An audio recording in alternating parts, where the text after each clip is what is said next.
Amém? Irmãos, quero compartilhar com vocês uma porção da palavra que o Senhor colocou no meu coração.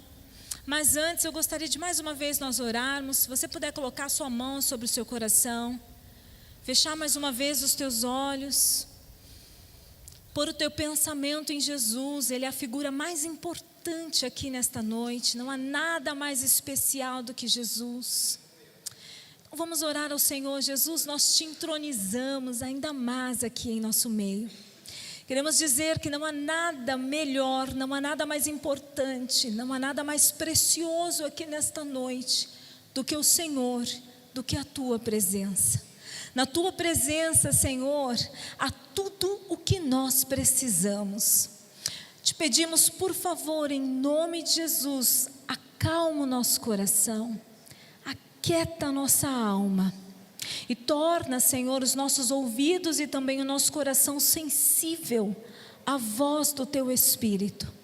Nós nos abrimos para receber a Tua palavra, porque ela é lâmpada para os nossos pés e luz para o nosso caminho. Por isso, Senhor, pedimos através desta palavra que ilumina os nossos passos, que nos mostre o caminho que nós devemos seguir, que o Senhor venha falar conosco mais uma vez. Por favor, nós te suplicamos isso. Nos colocamos agora como porta-voz do Senhor. Fala conosco e como servos nós ouviremos a tua voz. Em nome de Jesus. Amém. E amém, Jesus. Glória a Deus. O tema na qual eu quero partilhar com vocês aqui é: para onde estamos levando ou conduzindo as nossas vidas? As nossas vidas é algo poderoso, especial, que vem de Deus para nós. É um presente de Deus as nossas vidas, amém? Viver é um presente, irmãos. E o Senhor nos concedeu essa dádiva de poder viver. E a pergunta que o Espírito nos faz aqui para refletirmos, e a nossa conversa, a nossa reflexão aqui nesta noite vai girar em torno desta pergunta: para onde estamos levando as nossas vidas? E para ilustrar um pouquinho mais do que a gente está querendo dizer, por isso tem aí a imagem de um carro e de uma pessoa conduzindo esse carro. No que isso se aplica? Nós queremos falar aqui. O carro é a minha e a sua vida. Amém? Amém. O carro é a minha e a sua vida. E Deus nos deu o privilégio de sentar na posição de condutores da nossa própria vida. Mas a intenção de Deus é que nós não façamos isso sozinhos. Porque o carro é tão potente, eu vou te dizer porque o carro é tão potente. Deus aqui se aplica na figura do motor do carro. O carro sem motor, ele é carro? O carro sem motor, ele cumpre a sua função? O carro sem motor, ele é uma carcaça. Sim ou não? O que há de mais valioso e que faz com que o carro cumpra o seu papel, aquilo para o qual ele foi criado, é o motor. Por isso, eu quero aplicar aqui eu estou fazendo uma metáfora, eu estou aqui fazendo uma analogia, dizendo que o carro representa a nossa vida. Nós estamos como um presente, como uma dádiva de Deus, conduzindo essa vida, e não fazemos isso sozinho. O Espírito Santo é o nosso ajudador para isso. E Deus é o combustível deste carro, é aquele que gera o que o carro precisa para se movimentar. É aquilo que gera o que o carro precisa para que ele cumpra o seu papel, o seu propósito principal.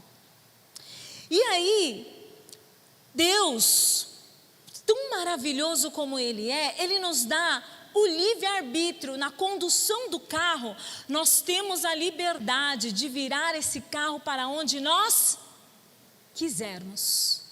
Isso se chama livre-arbítrio. Por que Deus nos deu o livre-arbítrio? De verdade, às vezes, eu falo com o Senhor, Senhor, era melhor que o Senhor não me entregasse esse negócio. Porque às vezes eu faço uso mal do livre-arbítrio. E fazendo mau uso do livre-arbítrio, eu corro o risco de colidir. Eu corro o risco de pegar uma via paralela.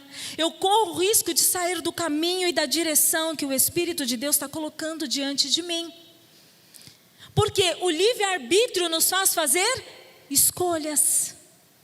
E por que Deus nos deu o livre-arbítrio? Uma certa vez orando, e aqui é uma conclusão que o Espírito entregou a mim, eu quero compartilhar com você.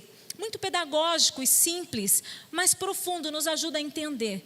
A intenção de Deus, quando nos deu o livre-arbítrio, era que nós livremente escolhêssemos a sua vontade. Deus não queria e Deus não quer um bando de marionetes, pessoas que Ele manipula e a pessoa faz o que Ele quer. Sabe aqueles bonequinhos de teatro, marionete, que alguém manipula eles com as cordinhas lá? E eles se movimentam de acordo com as cordinhas? Deus não quer que nós fôssemos esse tipo de bonequinhos que Ele manipulasse.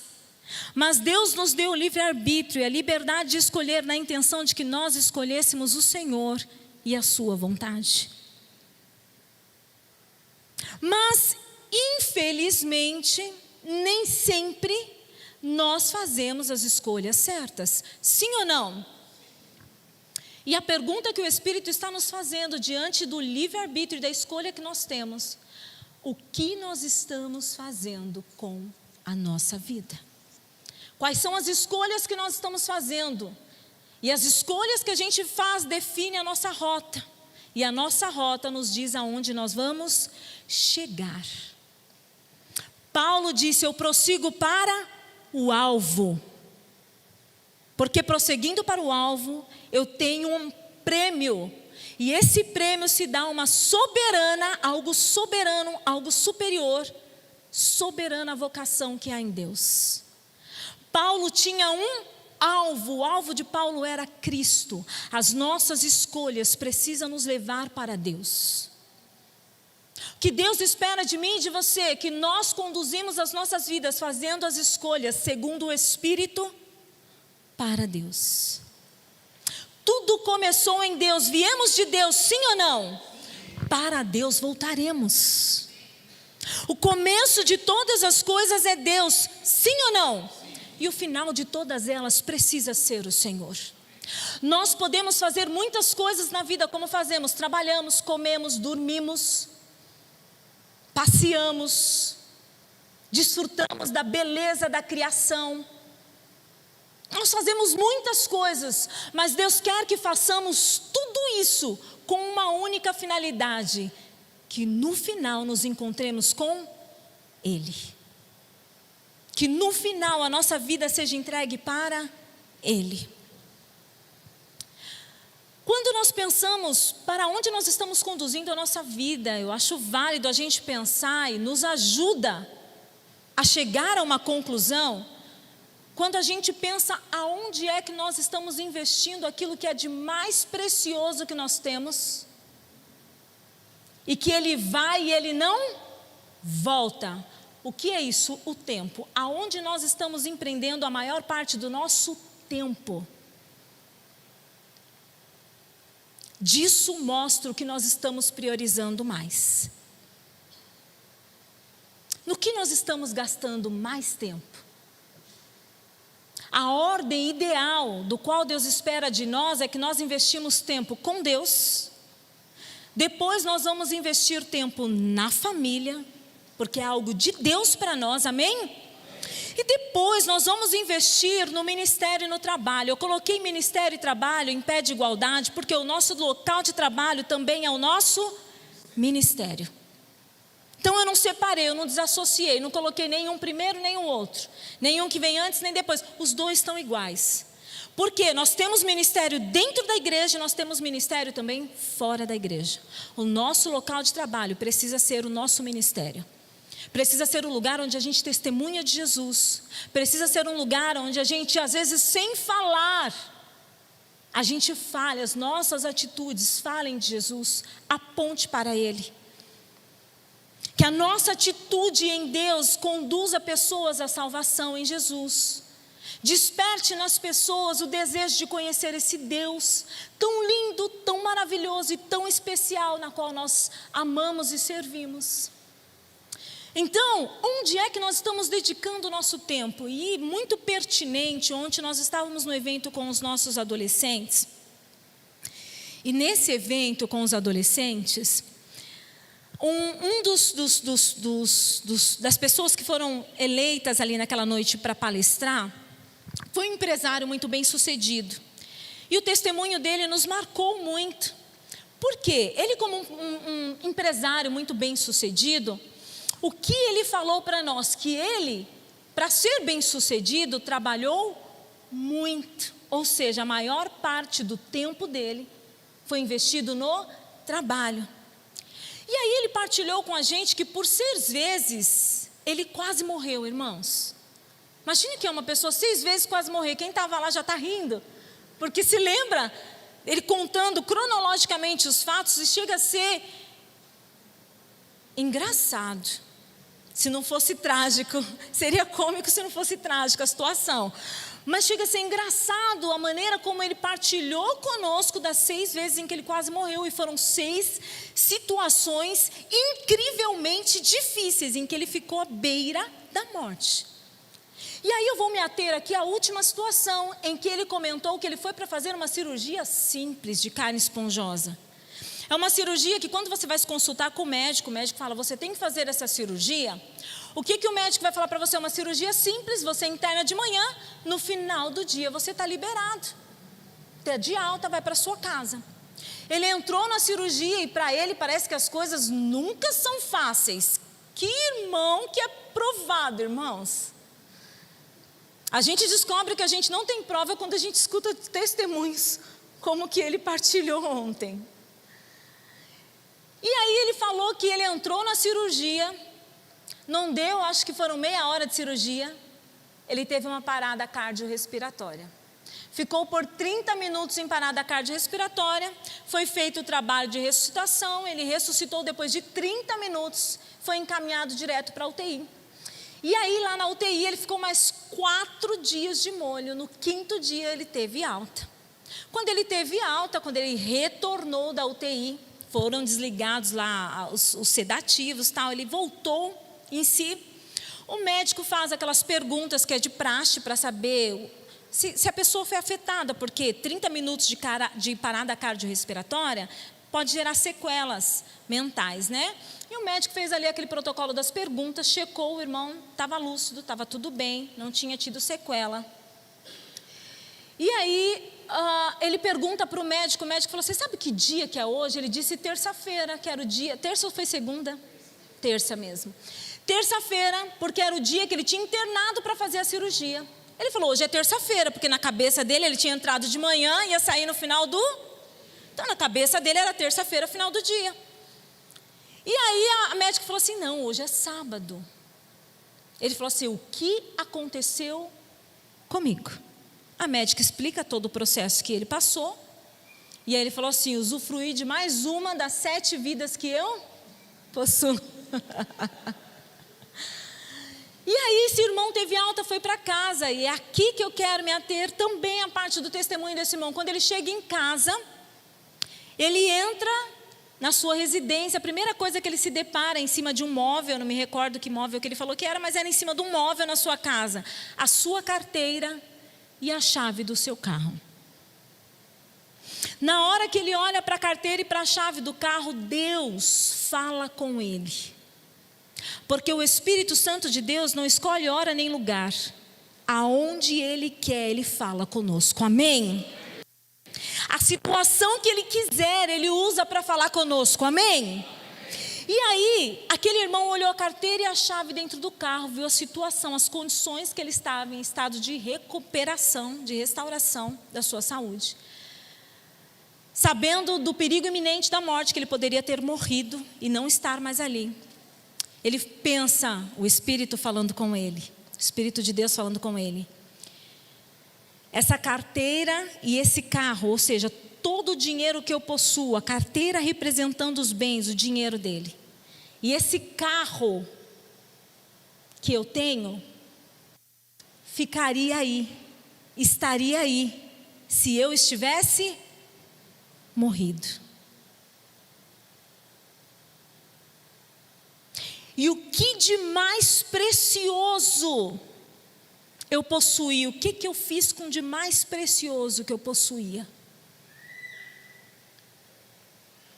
Que é a vida, que é o tempo. Ele falou, passei o tempo todo trabalhando, porque eu queria ganhar muito dinheiro. E aí, esse irmão, fazendo essa reflexão, ele disse, o Espírito Santo me trouxe Mateus 6,33 à mente, que eu deveria buscar primeiro e a sua justiça, e todas as demais coisas me seriam acrescentadas. Ele falou, irmãos, eu nasci no Evangelho, mas eu tive um encontro com Jesus anos depois, nessa ocasião. Ele falou, ali eu virei crente de verdade, porque ali eu vi o verdadeiro sentido da vida. Irmãos, enquanto nós estamos correndo atrás das coisas, a vida está passando, e o que realmente importa, pode ser que a gente não consiga reaver mais. Cada minuto da nossa vida é importantíssimo, é preciosíssimo demais para a gente desperdiçar fazendo escolhas que não nos levam para Deus. Não temos tempo a perder, amém? As bênçãos de Deus são boas, sim ou não? Eu quero, você também quer? Mas nós precisamos tomar cuidado, porque até as bênçãos de Deus, as coisas que são lícitas, se nós não usarmos bem dela, nos distancia quando deveria nos aproximar mais de Deus. Pastora, mas da onde você tirou essa ideia? Da Bíblia. Gênesis capítulo de número 9, verso 20 e 21. Nós vamos ver ali um momento da história da vida de Noé, em que Noé plantou uma vinha, versículo de número 20, plantou uma vinha, versículo de número 21. O Noé já começa a usufruir dos benefícios da vinha, a vinha da uva, sim ou não? Da uva é produzido vinho, sim ou não? Noé se encontra no verso de número 21, bêbado, embriagado. O que eu quero usar esta passagem para aplicar para nós tomarmos cuidado, para não ficarmos embriagados com as bênçãos que Deus nos dá e nos esquecermos do Senhor das bênçãos. Amém, queridos? Olha a seriedade do que Deus está falando conosco. Deus quer nos abençoar, amém? Cantamos aqui que Ele é um Deus de promessa. Jeremias 29:11, que é o tema. Eu nem li aqui ainda, mas é a base, a ênfase da nossa meditação. Eu bem sei os planos que eu tenho para você, planos de paz e não de mal, e eu tenho um futuro e uma esperança para vocês. Cantamos pelo menos 2 canções, eu observei, que falam sobre promessas de Deus. Deus tem promessa para mim e para você, amém? E Ele quer fazer com que uma por uma se cumpra. O maior interessado em ver-nos vivendo promessas é o Senhor que nos fez a promessa. Agora nós precisamos tomar cuidado para não colocar a promessa acima, ou as bênçãos, que é o cumprimento das promessas, acima do Deus das promessas. Volto a dizer, cuidado para não se embriagar com as bênçãos e se esquecer do abençoador.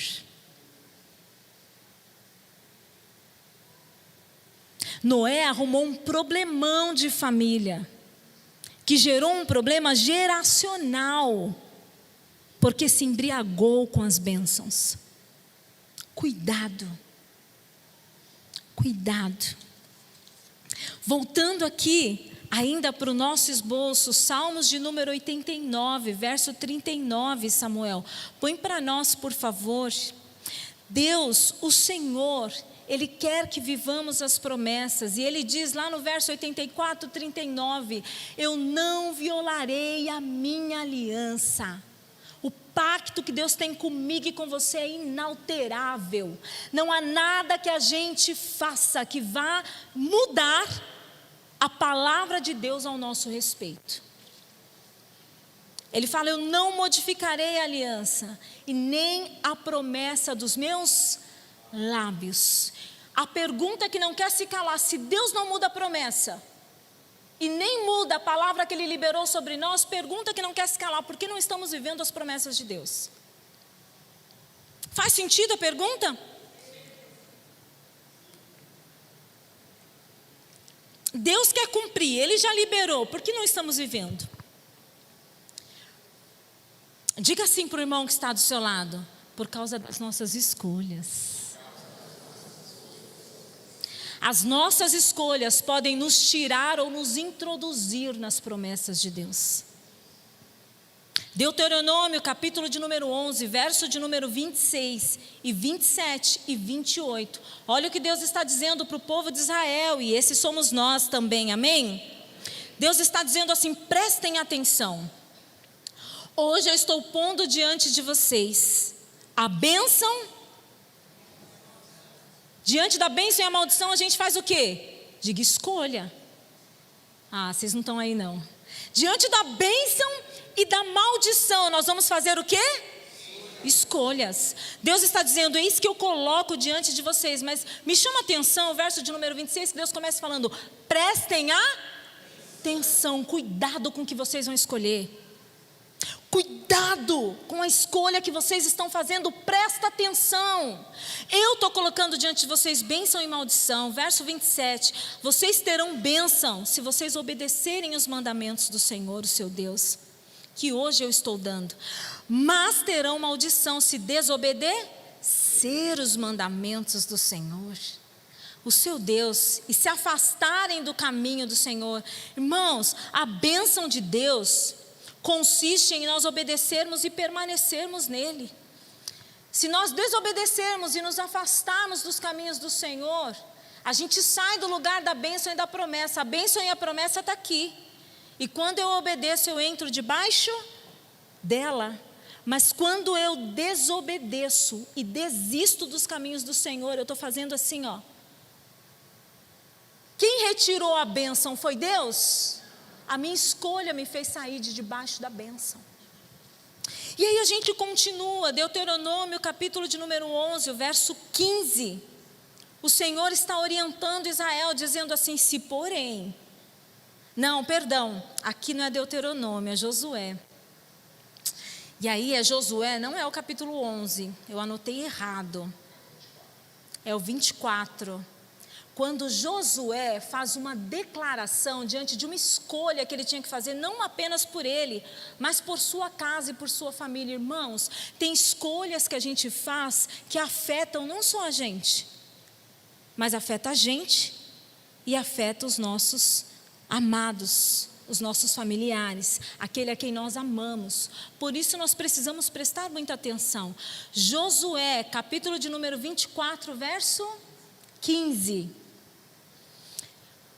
O Josué, diante de uma escolha, Israel estava numa idolatria terrível. Josué se posicionou, se levantou, mesmo com Israel na idolatria. Ele falou assim: olha, se vocês quiserem continuar nessa baderna distante do Senhor, podem continuar, mas eu já fiz a minha escolha.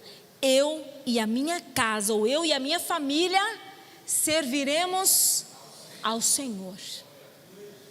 Eu e a minha família serviremos ao Senhor. Quem mais fez essa escolha aqui?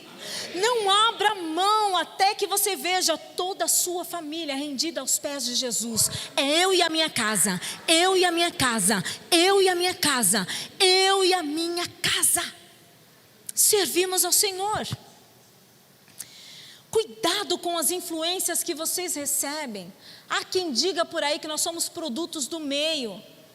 E de verdade, de fato, nós somos a média das 5 pessoas, isso é estudo científico, com quem nós mais andamos. Porque o marido, depois de um tempo de casamento, fica parecido com a esposa e a esposa com o marido. Parecido em alguns aspectos, vou me explicar melhor. No jeito de falar, você percebe que às vezes eles se assemelham. Em alguns gestos, vocês percebem que às vezes eles se assemelham, sim ou não? Algumas pessoas olham para o Gabriel e para mim e dizem, bastante pessoas nos disseram: vocês parecem irmãos. Por quê? Por causa da convivência. A convivência nos faz ficar parecidos. Por isso, nós temos que tomar cuidado com quem nós mais andamos, quem nós mais estamos ouvindo, que tipo de linguajar essa pessoa está usando. Porque, irmãos, é uma questão inconsciente nossa, nós vamos ficar parecidos. Nós vamos ficar parecidos. Nós recebemos influência de nós mesmos, a nossa carne tenta nos influenciar. Sim ou não? Só nós aqui, só nós, porque esses irmãos aqui não responderam nada, então estão melhor do que a gente. Só nós estamos convictos de que se a gente não tomar cuidado, a nossa carne nos domina. É só a gente? Se nós não tomarmos cuidados, queridos, a nossa carne está o tempo todo nos dominando. Isso não é uma particularidade minha, é uma particularidade sua, é uma particularidade da humanidade. O apóstolo Paulo, um excelente homem de Deus, um homem que nos inspira quando lemos as suas cartas, ele fala em uma das suas cartas que no tocante ao interior dele tinha uma guerra infindável de carne e espírito.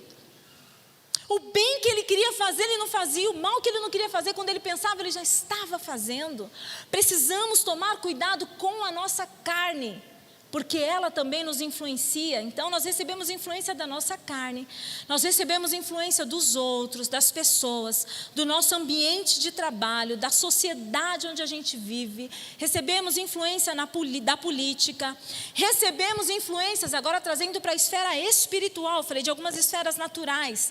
Falando da esfera espiritual, nós recebemos influências de Deus e nós recebemos influências de demônios.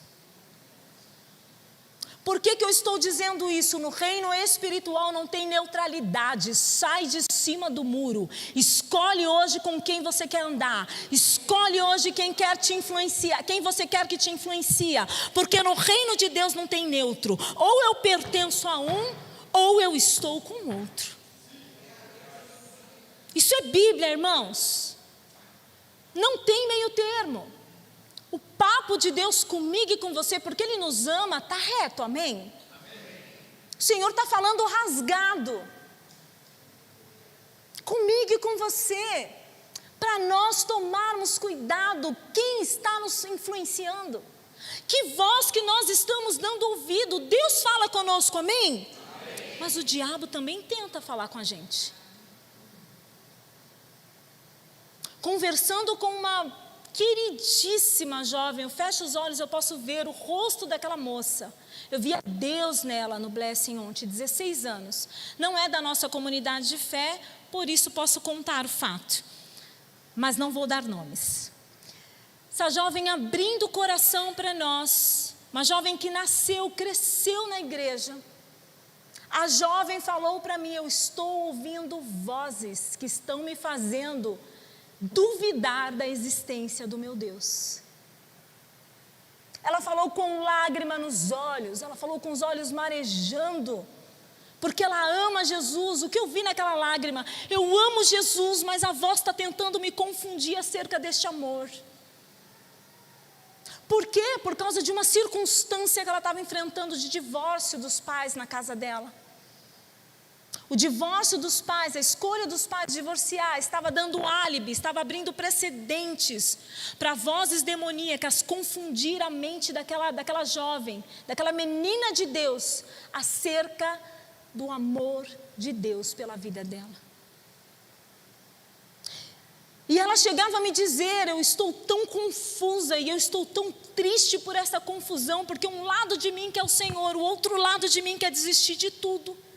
Ela falou assim, a minha vontade é de dar fim a tudo isso e encontrar paz, mesmo sabendo que a paz seria temporária, porque é uma menina que conhece a palavra, é uma menina que conhece a realidade do que a palavra de Deus diz. Então, o que ela estava querendo me dizer, vou abrir assim, rasgado também para vocês. Eu tenho vontade de tirar a minha própria vida na intenção de encontrar paz, mas eu sei que essa paz seria temporária, porque quem tira a sua própria vida não vai para um lugar de paz. Foi isso que ela quis me dizer. Mas a angústia, a agonia das vozes era tamanha, tão conflituosa. E aí nós pudemos conversar com aquela jovem, ministrar com ela. O Espírito Santo fez o que Ele sempre faz. Jesus mais uma vez chegou primeiro naquela vida. Aquela jovem recebeu vida, a vida Zoe, a vida do Espírito. Ela olhou com os olhos marejados e o Espírito nos impulsionava a dizer: eu acredito em você, você é uma flor que vai desabrochar. Os planos de Deus ainda não se cumpriram, mas já começaram hoje a se cumprir na sua vida. Essa confusão termina hoje sobre você, sobre a sua cabeça. Jesus reina e você vai viver coisas lindas que Jesus preparou para você. Ela olhou e a lágrima rolou e ela chorava nessa hora copiosamente e ela dizia: eu acredito, eu acredito. E a postura dela mudou. Irmãos, a voz do Espírito de Deus tem que falar mais forte ao nosso coração. Cala as vozes da circunstância. Quando o mar estiver revolto, diga: mar, aquieta-te. Vento, acalma-te. Reina e vive o Senhor nessa situação. Eu bem sei que o meu Redentor, Ele vive e por fim se levantará. Essa é a voz do Espírito ao meu e ao seu coração. Eu não sei o que você está vivendo. Eu não sei o que você tem ouvido, mas o Senhor está te dizendo: confia no Senhor. Confia no Senhor. Tão logo você vai estar testemunhando da grandeza e do amor deste Deus. Cuidado com as influências, e eu falei das vozes. Cuidado com as amizades. Sabedoria popular fala muito para nós. Olha o que a sabedoria popular nos diz: diga-me com quem andas. Outra sabedoria popular: ao lado de um grande homem, mais ou menos. Uma grande mulher na graça, no conhecimento, no Espírito, no crescimento em Jesus. Estou em fase de crescimento nele. Mas a sabedoria popular diz que ao lado de um grande homem sempre tem uma grande mulher. Quem se mistura com porcos? Irmãos, eu ouvi tanto disso da minha mãe. Né, senhora, minha mãe? Cuidado, quem se junta com porcos, farelos come. Irmãos, é uma realidade. A sabedoria popular, no fundo, tem a sua verdade. A Bíblia, falamos da sabedoria popular, mas o que a Bíblia nos diz? 1 Coríntios 15:33, Samuel vai pôr para nós. A palavra do Senhor nos diz: não se deixem enganar. Concluem o verso, gente. Pronto. Tem ou não tem a ver com o que a sabedoria popular está nos dizendo? Pois a sabedoria popular tirou como fundamento a Bíblia. Não se deixe enganar. Cuidado com quem você está andando. As más conversas corrompem os bons costumes. Provérbios 22:24 está dizendo: não se associe, ou não ande, ou não caminhe, ou não façam aliança com quem vive de mau humor. Olha o que ele está dizendo. Cuidado com gente iracunda. Mulher rixosa lá de Provérbios, que é como gotejar da torneira. Cuidado, não andem com essas pessoas que vivem de mau humor. Nem ande em companhia de quem facilmente fica o quê? Irado. Por quê? Ele explica: porque do contrário você acabará fazendo o quê? Acabará fazendo o quê? Ai, cadê? Não está, Samuel? 25. Por isso que os irmãos não falaram. Do contrário, você acabará. E aí vai cair aonde? Cuidado, o que ele está dizendo é o contexto que a gente está falando aqui. Cuidado com quem você anda. Porque com quem você anda, o que muito você está ouvindo, quando você pensar que não, você está imitando.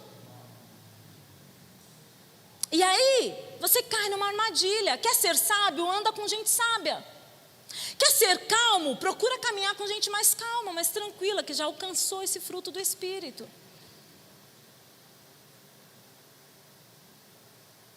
Quer andar nos caminhos do Senhor? Completem. Percebe que parece difícil, mas é fácil? Quer caminhar, quer andar nos caminhos do Senhor, não quer se desviar nem para a direita nem para a esquerda? Andem com gente de Deus. E aqui não significa que a gente não vá se relacionar com outras pessoas.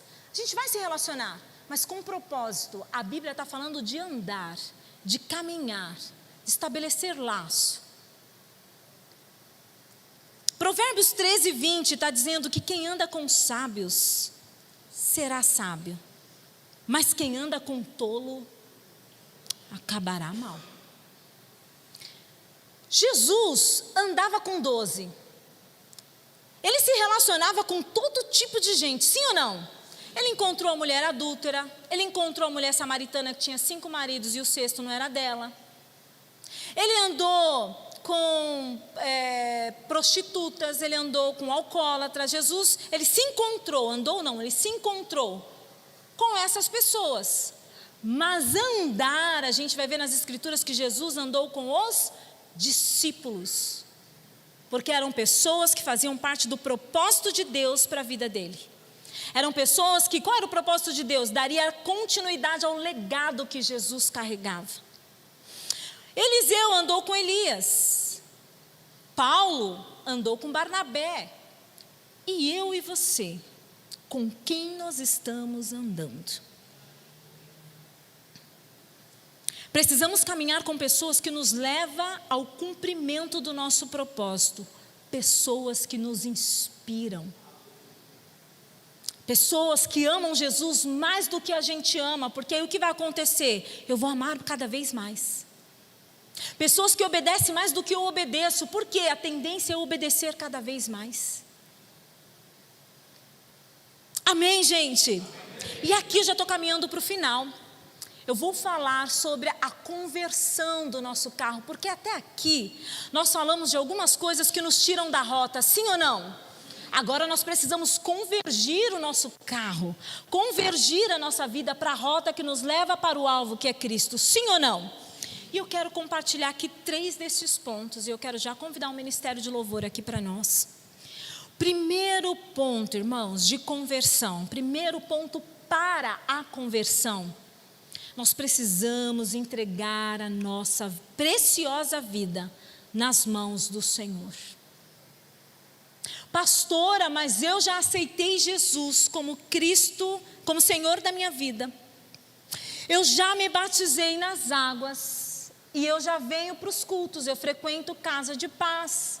Que bom que você já faz tudo isso. Glória a Deus pela sua vida. Mas a entrega da nossa vida e das nossas vontades a Deus precisa ser diária. Todos os dias eu preciso acordar e me decidir entregar a minha vida ao Senhor. Porque se eu não tomar cuidado, eu entrego e eu pego de... É só ansiedade gritar. E eu quero ver se eu e você, a gente não faz isso. Deus, estou te entregando aquela causa, Senhor. Aquele problema, Jesus. Aquela dificuldade, Senhor. Aquele ser humano.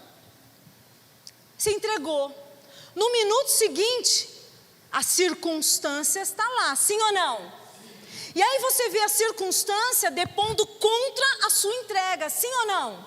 Te testando a fé, sim ou não? Se você deixar a sua emoção, a sua ansiedade falar mais alto, o que você faz? Jesus, me traz de volta. Eu estou pegando de volta.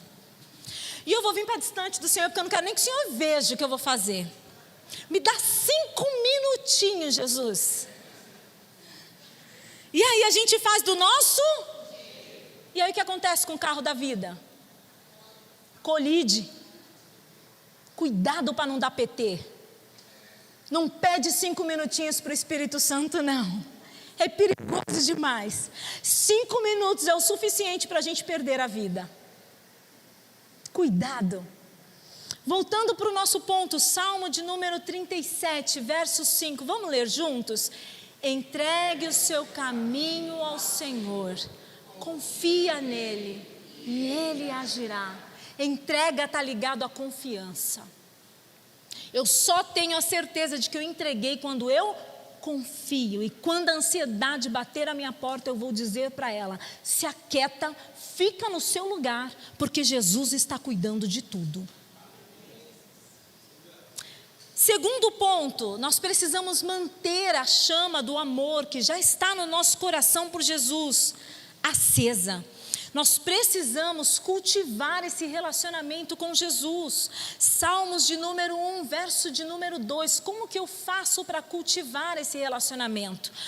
Como que eu faço para manter a chama do amor por Jesus acesa no meu coração? Salmo de número 1, verso 2, o salmista diz: a minha satisfação, eu estou aqui já aplicando para nós, tá? A minha satisfação está no quê? E nela eu medito de dia e de noite. Como eu mantenho a chama do meu coração acesa? Me ocupando na palavra, me enchendo da palavra, me alimentando da palavra, porque ela é o pão vivo que desceu do céu.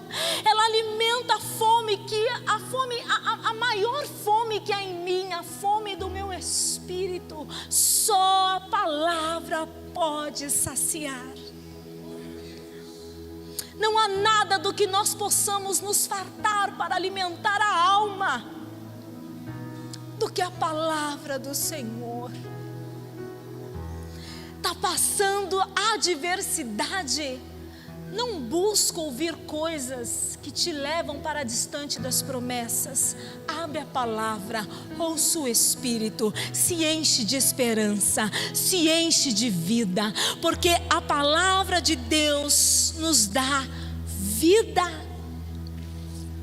Quantas são as vezes que diante de algumas provações, e eu estou passando por algumas delas, eu acordo pela manhã e as circunstâncias tentam me lançar em rosto: cadê o teu Deus? Aonde Ele está? Você profetizou ontem, hoje nada mudou. Desculpe, irmãos, não tem como emocionar. O que me faz me manter de pé e continuar acreditando além das circunstâncias, a palavra de Deus. Porque aí eu me levanto e calo as vozes, indo para a oração e falando: o Senhor é o meu Deus, o meu refúgio, a minha fortaleza. O Senhor é minha torre forte no dia da tribulação. Em quem confiarei? A quem tenho eu no céu além de ti? E não há na terra quem o queira mais do que a tua presença. O Senhor não fez ontem, mas se o Senhor quiser, o Senhor pode fazer hoje. O Senhor não fez ontem, o Senhor não fez hoje, mas se o Senhor quiser, o Senhor pode fazer amanhã. E se o Senhor não quiser fazer, eu me contento, eu me alegro, apenas porque estou na tua presença. Se Deus fizer, Ele é Deus. Se não fizer, continua sendo Deus. Não é sobre o que eu quero que Ele faça, é sobre o que Ele já fez por mim. Aleluia. Levítico capítulo de número 6, verso 13, está escrito assim: mantenha-se o fogo continuamente aceso no altar. Esse fogo não deve ser apagado. A responsabilidade de manter o fogo aceso no nosso coração, de manter o nosso coração queimando por Jesus, é nossa. Tudo que Jesus tinha que fazer por mim e por você, Ele já fez.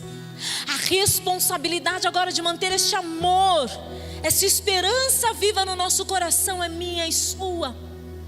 E na lei, lá no Levítico, sobre o sacerdócio, o papel sacerdotal, faz parte do nosso papel sacerdotal colocar lenha no altar.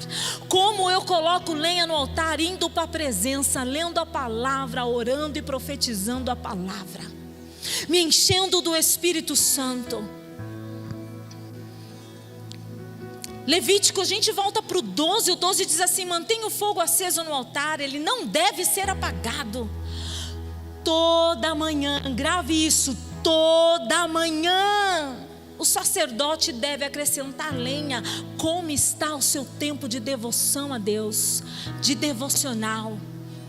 A lei está dizendo lá no Antigo Testamento que toda manhã era a responsabilidade do sacerdote colocar lenha. Nós estamos todos os dias colocando lenha, investindo tempo na presença, adorando o Senhor, buscando a sua palavra, buscando a sua face, se enchendo do seu espírito.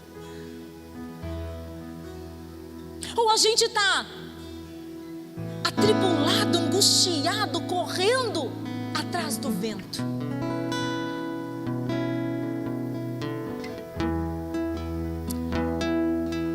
Terceiro e último ponto, por favor, se coloca de pé. Porque nós precisamos convergir, porque nós precisamos converter a rota. E aqui muito pertinente para nós, porque quando nós falamos de vida com Jesus, nós falamos de conversão.